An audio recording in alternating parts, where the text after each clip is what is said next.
Hello दोस्तों, स्वागत है आप सभी का हमारे चैनल पर। आशा है आप सभी ठीक होंगे। तो चलिए फिर शुरू करते हैं आज की क्लास, जिसमें निबंध प्लस छायावाद से संबंधित कुछ महत्वपूर्ण प्रश्न रहने वाले हैं। ध्यान दीजिएगा और अंत तक जुड़े रहिएगा। देखते हैं पहला प्रश्न। मधुशाला में हरिवंश राय बच्चन ने किस छंद का प्रयोग किया है? दोहा, चौपदे, सोनेट या फिर रुबाइयाँ। मधुशाला में हरिवंश राय बच्चन जी ने किस छंद का प्रयोग किया है? तो रुबाइयाँ छंद का प्रयोग किया है। मधुशाला में हरिवंश राय बच्चन जी ने रुबाइयाँ छंद का प्रयोग किया है। रुबाई उर्दू और फारसी का एक छंद या फिर कहें तो लेखन शैली है। ठीक है, रुबाई उर्दू या फारसी का एक छंद या कहें तो लेखन शैली है, जिसमें 4 पंक्तियाँ होती है। ठीक है, रुबाई में 4 पंक्तियाँ होती है, जिसकी पहली 2 और चौथी पंक्ति तुकात्मक होती है। रुबाई की पहली 2 और चौथी पंक्ति क्या होती है? तुकात्मक होती है, और तीसरी लाइन को आज़ाद रखा जाता है। इसमें आगे बढ़ेंगे। कविता हमारे परिपूर्ण क्षणों की वाणी है। कविता हमारे परिपूर्ण क्षणों की वाणी है, यह किसने कहा है? कविता हमारे परिपूर्ण क्षणों की वाणी है, यह किसने कहा है? तो यह सुमित्रानंदन पंत जी ने कहा है। यह कथन किनका है? सुमित्रानंदन पंत जी ने कहा है। यहाँ पे जितने भी प्रश्न लिए गए हैं ना, मतलब मेरी जितनी भी पिछली भी वीडियोज़ हैं ना, जितने भी उसमें प्रश्न लिए जाते हैं या फिर जो लिए गए हैं, वो सभी परीक्षा की दृष्टि से काफ़ी महत्वपूर्ण है।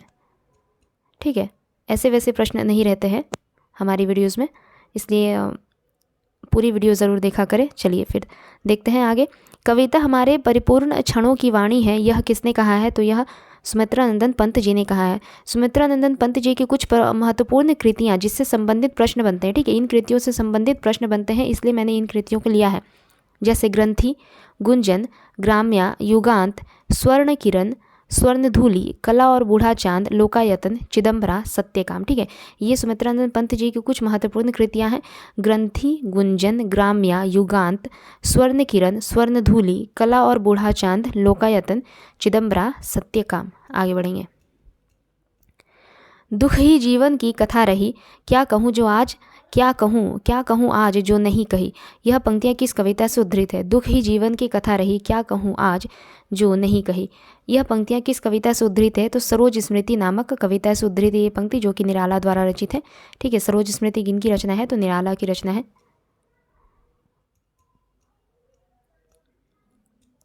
सरोज स्मृति हिंदी का सर्वश्रेष्ठ एवं प्रथम शोक गीत माना जाता है।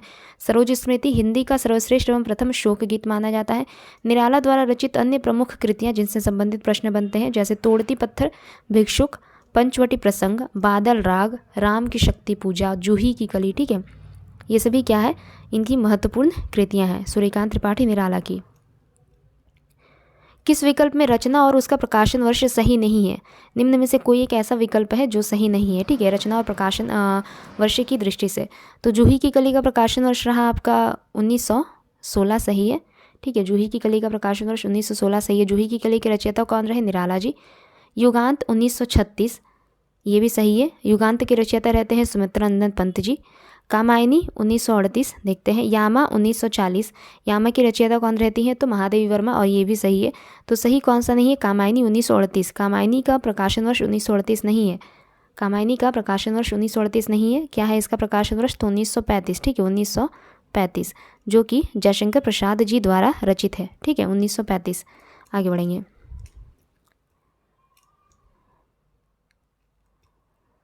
निम्न में से कौन सी छायावादी शैली की प्रमुख विशेषता नहीं है? छायावादी शैली की प्रमुख विशेषता नहीं है, ये पूछा है। गीति प्रधानता, लाक्षणिकता, प्रतीकात्मकता या फिर इतिवृत्तात्मकता। तो इतिवृत्तात्मकता छायावादी शैली की प्रमुख विशेषता नहीं है। इतिवृत्तात्मकता छायावादी शैली की प्रमुख विशेषता नहीं है, यह द्विवेदी युगीन कविता की विशेषता है। ठीक है, इतिवृत्तात्मकता द्विवेदी युगीन कविता की विशेषता है। इतिवृत्तात्मकता द्विवेदी युगीन कविता की प्रमुख विशेषता मानी जाएगी। द्विवेदी युगीन कविता की प्रमुख विशेषता है इतिवृत्तात्मकता। आगे बढ़ेंगे। मुकुटधर पांडे को लिखित रूप से छायावाद शब्द का प्रथम प्रयोक्ता माना जाता है। माना जाता है कि छायावाद शब्द का प्रथम प्रयोग छायावाद शब्द का किसने किया था? तो मुकुटधर पांडे जी ने। आगे बढ़ेंगे। अगला प्रश्न है, डॉक्टर रामविलास शर्मा के अनुसार राम की शक्ति पूजा में किन 2 कविताओं का सार तत्व है?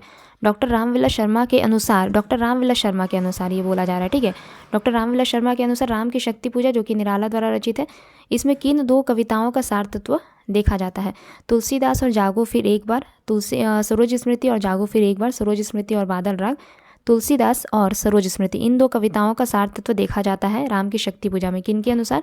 तो डॉक्टर रामविलास शर्मा जी के अनुसार। महत्वपूर्ण प्रश्न, निराला कृत, निराला द्वारा रचित राम की शक्ति पूजा का संबंध किससे है? तो बंगला ग्रंथ कृत्तिवास रामायण से है।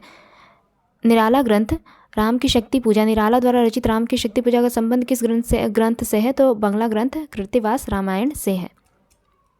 महत्वपूर्ण पॉइंट है, तुलसीदास, निराला द्वारा रचित जो तुलसीदास ग्रंथ है यह 101 छंदों में रचित खंड काव्य है। ठीक है, तुलसीदास जो काव्य है निराला द्वारा रचित, यह 101 छंदों में रचित कैसा काव्य है? तो खंड काव्य है। इसके अलावा सरोज स्मृति को हिंदी का प्रथम शोक गीत कहा जाता है। प्रश्न आता है कि हिंदी का प्रथम शोक गीत किस रचना को कहा जाता है? तो निराला द्वारा रचित सरोज स्मृति को। कामायनी में मनु ने श्रद्धा को क्या कहकर संबोधित किया है? कामायनी में मनु ने श्रद्धा को क्या कहकर संबोधित किया है? तरंगों से फेंकी मणि, करुणा में सुंदर मौन, हृदय की अनुकृति, यहाँ पे कृति हो जाएगा। ठीक है, हृदय की अनुकृति, वसंत के दूत। तो कामायनी में मनु ने श्रद्धा को वसंत के दूत कहकर संबोधित किया है। ठीक है, कामायनी में मनु ने श्रद्धा को वसंत के दूत कहकर संबोधित किया है। कामायनी में कुल कितने सर्ग हैं? तो कामायनी में कुल 15 सर्ग हैं। ठीक है, उन्हें अगर इस प्रकार आप 3-3 के ग्रुप में याद रख सकते हैं, जैसे मैं एक बार बोल रही हूँ, ध्यान से सुनिएगा। जैसे चिंता आशा श्रद्धा, काम वासना लज्जा, कर्म ईर्ष्या ईड़ा, स्वप्न संघर्ष निर्वेद, दर्शन रहस्य आनंद। ठीक है, फिर से एक बार बोल रही हूँ, चिंता आशा श्रद्धा, काम वासना लज्जा, कर्म ईर्ष्या ईड़ा, स्वप्न संघर्ष निर्वेद, दर्शन रहस्य आनंद। ठीक है, कामायनी का प्रधान रस किसे माना जाता है? तो शांत रस को माना जाता है। कामायनी का प्रधान रस शांत रस को माना जाता है। आगे बढ़ेंगे। नौका विहार कविता में गंगा की लहरों के बीच चांद के प्रतिबिंब के लिए किस प्रकार की नायिका का उल्लेख है? नौका विहार कविता में गंगा की लहरों के बीच चांद के प्रतिबिंब के लिए किस प्रकार की नायिका का उल्लेख है? मुग्धा, नवोड़ा, वासक सज्जा या फिर खंडिता। तो मुग्धा। ठीक है, किस प्रकार की नायिका का उल्लेख है? मुग्धा। नौका विहार किन की रचना है? तो सुमित्रानंदन पंत जी की रचना है। नौका विहार किन की रचना है? तो सुमित्रानंदन पंत जी की रचना है।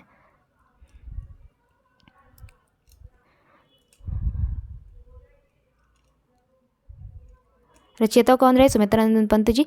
सुमित्रानंदन पंत जी की जो लोकायतन रचना है, यह महाकाव्य महात्मा गांधी के जीवन पर आधारित है। ठीक है, सुमित्रानंदन पंत द्वारा रचित महाकाव्य लोकायतन किनके जीवन पर आधारित है? तो महात्मा गांधी के जीवन पर आधारित है।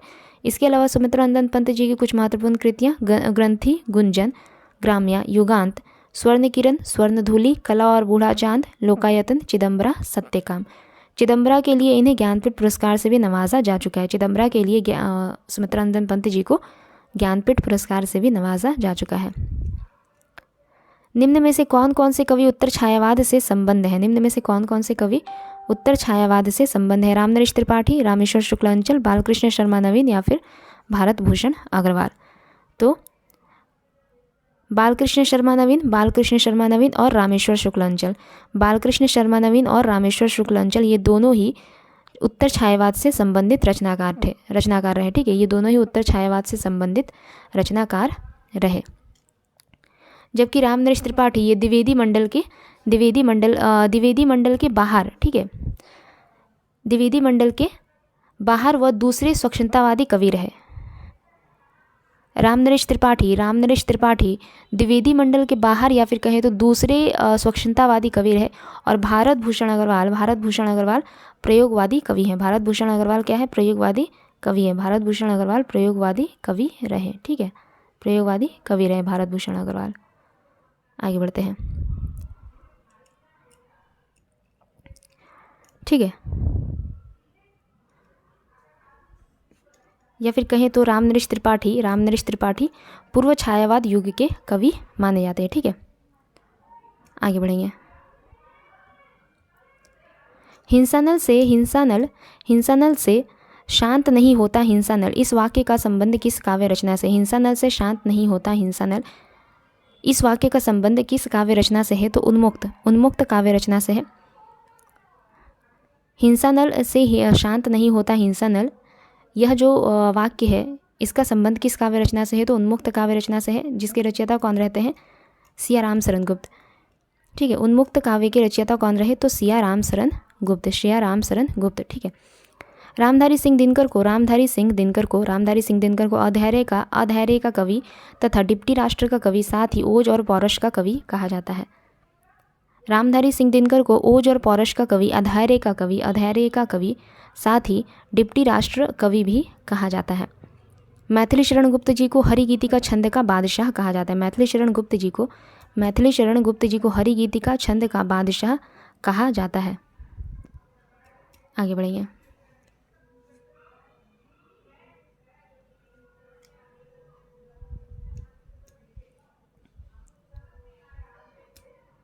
निम्न में से किसका संबंध माखनलाल चतुर्वेदी से है? सिपाही, आद्रा, दैनिकी या फिर पुष्प की अभिलाषा? तो सिपाही और पुष्प की अभिलाषा का संबंध किससे है? तो माखनलाल चतुर्वेदी जी से है। सिपाही और पुष्प की अभिलाषा का संबंध माखनलाल चतुर्वेदी जी से है, जबकि आद्रा और दैनिकी का संबंध है सियाराम शरण गुप्त से। आद्रा, इन दोनों का संबंध किससे है? तो सियाराम शरण गुप्त से है। सियाराम शरण गुप्त से है। ठीक है, सियाराम शरण गुप्त से है इनका संबंध। आगे बढ़िए। छायावाद और उत्तर छायावाद के बीच कुछ वैसा ही संबंध दिखता है जैसा मध्यकाल में भक्ति काव्य और रति काव्य के बीच था। पंक्तियों के लेखक कौन है? छायावाद और उत्तर छायावाद के बीच कुछ वैसा ही संबंध दिखता है जैसा मध्यकाल में भक्ति काव्य और रति काव्य के बीच। पंक्तियों के लेखक कौन रहे? तो इन पंक्तियों के लेखक रहे डॉक्टर राम स्वरूप चतुर्वेदी जी। इनका एक प्रसिद्ध ग्रंथ है हिंदी साहित्य और संवेदना का इतिहास। हिंदी साहित्य एवं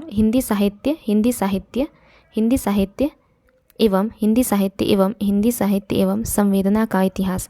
हिंदी साहित्य एवं संवेदना का इतिहास, ये राम स्वरूप चतुर्वेदी जी का एक महत्वपूर्ण ग्रंथ है।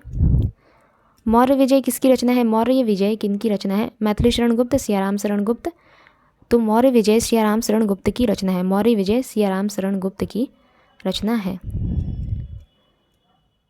बालकृष्ण शर्मा नवीन की सर्वप्रथम प्रकाशित काव्य संग्रह निम्न में से कौन सा है? बालकृष्ण शर्मा नवीन का सर्वप्रथम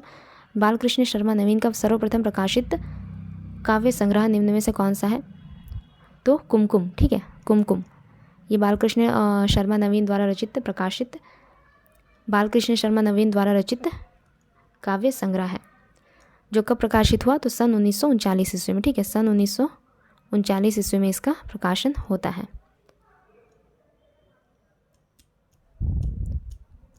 निम्न में से कौन हिंदी काव्य में मानसलवाद के प्रवर्तक माने जाते हैं? निम्न में से कौन हिंदी काव्य में मानसलवाद के प्रवर्तक माने जाते हैं? तो रामेश्वर शुक्ल अंचल जी हिंदी काव्य में मानसलवाद के प्रवर्तक माने जाते हैं। आगे बढ़िए। अगला प्रश्न है, केवल 6 निबंध लिखकर निम्नलिखित में से किस लेखक ने हिंदी जगत में ख्याति अर्जित कर ली? केवल 6 निबंध लिखकर निम्नलिखित में से किस लेखक ने हिंदी जगत में ख्याति अर्जित कर ली? तो अध्यापक पूर्ण सिंह ने। इनके वे 6 निबंध कौन कौन से रहे? तो आचरण की सभ्यता, मजदूरी और प्रेम, सच्ची वीरता, इसके अलावा पवित्रता, कन्यादान, और छठा रहा आपका अमेरिका का मस्त कवि वॉल्ट हिटमैन। पहला बोल रही हूँ मैं, आचरण की सभ्यता, दूसरा मजदूरी और प्रेम, तीसरा सच्ची वीरता, चौथा पवित्रता, पांचवा कन्यादान, छठा हो गया अमेरिका का मस्त कवि वॉल्ट हिटमैन। आगे बढ़ेंगे। क्रोध निबंध के लेखक कौन रहते हैं? क्रोध निबंध के लेखक रहे रामचंद्र शुक्ल जी। क्रोध निबंध के लेखक कौन रहे? रामचंद्र शुक्ल जी।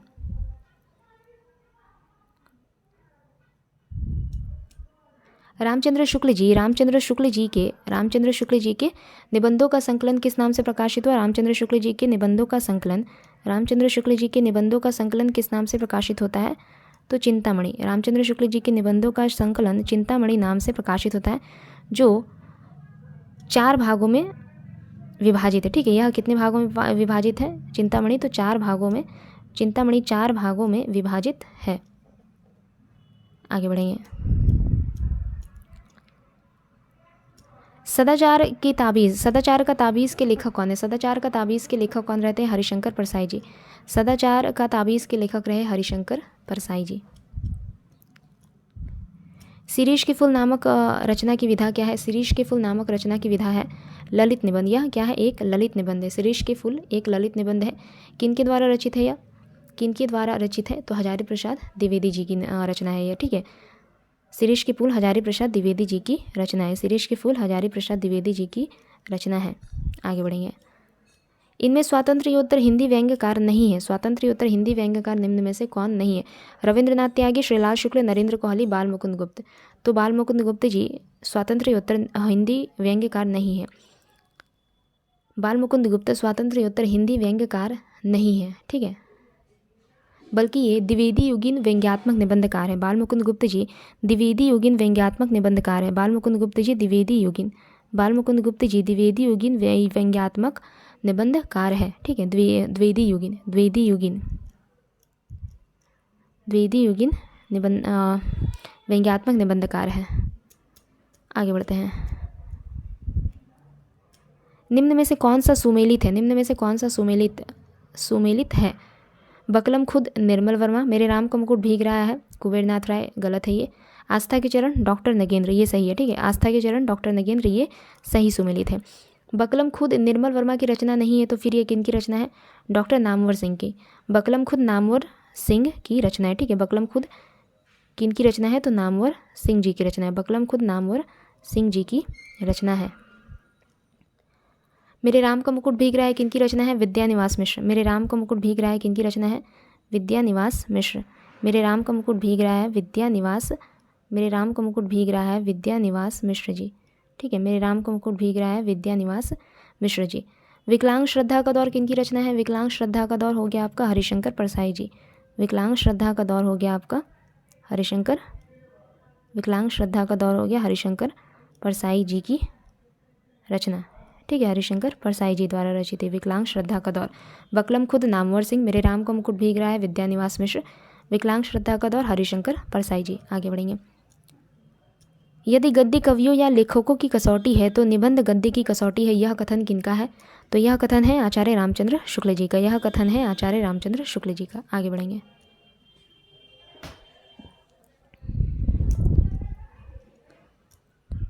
निम्न में से कौन सा सुमेलित नहीं है? ये बोला है परंपरा का मूल्यांकन रामविलास शर्मा, सही है। श्रृंखला की कड़ियाँ, ये आपका महादेवी वर्मा की रचना है, न कि अज्ञे की, ठीक है। श्रृंखला की कड़ियाँ महादेवी वर्मा की रचना है। श्रृंखला की कड़ियाँ किन की रचना है? तो महादेवी वर्मा की रचना है ये।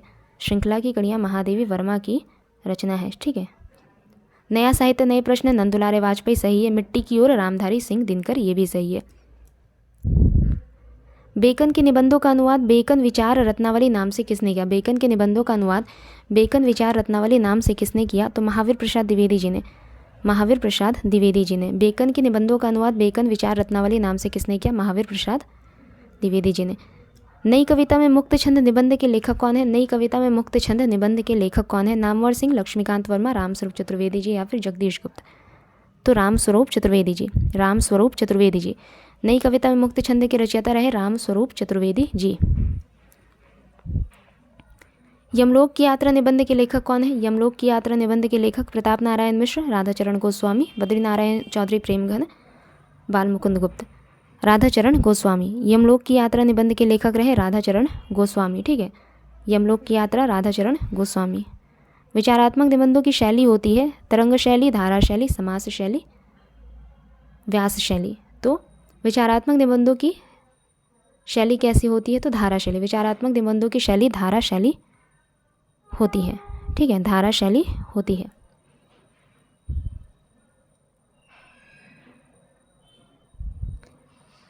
चितवन की छाह के रचनाकार कौन रहे? चितवन की छाह के रचनाकार कौन रहे? रांगे राघव, महादेवी वर्मा, विद्यानिवास मिश्र, राहुल सांकृत्यायन। तो विद्यानिवास मिश्र। चितवन की छाह के रचयिता रहे विद्यानिवास मिश्र जी। अर्थार्जन की अपेक्षा श्रम को महत्व किस निबंधकार ने दिया? अर्थार्जन की अपेक्षा श्रम को महत्व किस निबंधकार ने दिया है, ये बताना है। माधव प्रसाद मिश्र, अध्यापक पूर्ण सिंह, संपूर्णानंद या फिर डॉक्टर श्याम सुंदर दास। तो अध्यापक पूर्ण सिंह जी ने अर्थार्जन की अपेक्षा श्रम को महत्व दिया है। महत्वपूर्ण प्रश्न है, सभी प्रश्न महत्वपूर्ण हैं, एक नहीं, ठीक है, सारे ही प्रश्न महत्वपूर्ण हैं, किसी न किसी परीक्षा में प्रश्न बनेंगे ज़रूर। लॉर्ड कर्जन और उसकी नौकरशाही पर चुभते व्यंग्य निबंध लिखे हैं किसने? लॉर्ड कर्जन और उसकी नौकरशाही पर चुभते व्यंग लिखे हैं निम्न में से किसने? प्रताप नारायण मिश्र, भारतेंदु हरिश्चंद्र, चंद्रधर शर्मा गुलेरी या फिर बाल मुकुंद गुप्त? तो बाल मुकुंद गुप्त ने लॉर्ड कर्जन और उसकी नौकरशाही पर चुभते व्यंग लिखे हैं। महत्वपूर्ण प्रश्न रहे आज के लिए, बस इतने ही प्रश्न थे। ठीक है, तो अगर क्लास अच्छी लगे, आप लोगों को मदद मिले तो कृपया करके लाइक, शेयर और सब्सक्राइब ज़रूर करें, सपोर्ट करने की कोशिश करें। चलिए ठीक है, धन्यवाद। अगले क्लास में जल्दी मिलेंगे।